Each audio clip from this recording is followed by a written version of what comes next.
اليوم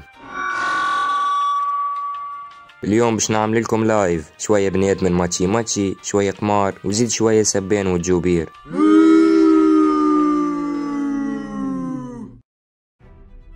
تعليقاتكم ودعمكم في الفيديوهات الاخرى والرسمي حاجة كبيرة، والفيديو هذا نجموا تحسبوه بداية القناة الحقيقية. اليوم باش نحكيو على علاقة مشاهير تونس بالقمار. على هذاك جيب حاجة تاكلها، خاطر بالرسمي الفيديو هذا ما يتعاودش مرتين. اكيد في مرة فرجت على ستريمر من الكيك، ولو نقولوا انك عايش في كهف وما تعرفش شنو الكيك، هي باختصار منصة بث مباشر كيف تويتش والنيمو، ياما مع تويست صغير. فلوسهم ما تجيش من الاشهارات ولا من الدونيش، الموضوع اعمق برشا.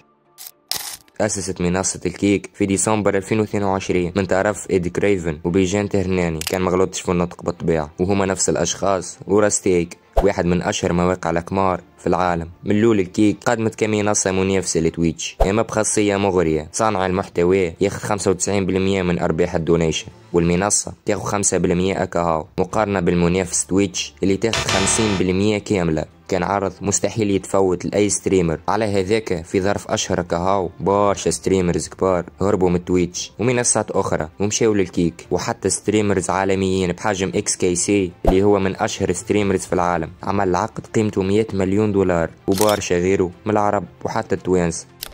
وتوا يزينا من الكلام الفارغ، خلينا نركزوا في الصحيح. كيفاه شركة عمرها أشهر نجمت تصرف مئات الملايين الدولارات للستريمرز؟ منين يجي التمويل هذا؟ ما تقوليش من دونيشن، خاطر 5% مستحيل تعمل هذا الكل. والجواب واضح يا عزيزي المشاهد، ستيك أكبر موقع قمار في العالم.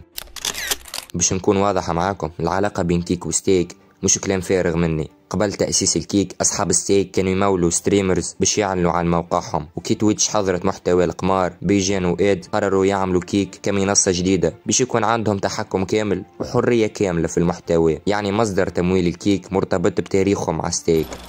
واليوم نلقاو يوتيوبرز وستريمرز توانسة كبار يدخلوا اموال ضخمه من وراء الكيك وسبونسورينج متاع القمار، كيما برشا الشيحين اللي يعملوا في رياكت على ماتشي ماتشي. بالطبيعه باش يجيني واحد راسه مربع يقول لي علاش ما تعطينيش امثله.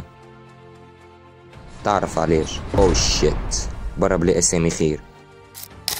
المحتوى اللي قدامك في منصة الكيك تحسه ستريمينج عادي، اما في الخلفية فلوس جاية من عالم المراهنات. منصة الكيك واجهت برشا انتقادات كبيرة من العالم، صحفيين فضحوا علاقتها بالقمار، وستريمرز دخلوا في ادمان ومشاكل مالية. حتى تويتش حاولت تحاربها بمنع محتوى ستيك والقمار على منصتها، اما الكيك واصلت وكبرت اكثر واكثر. هذا كان تحليلي، كان معكم ريان، وخلينا رايك في التعليقات، وان شاء الله نشوفكم في المرة الجاية.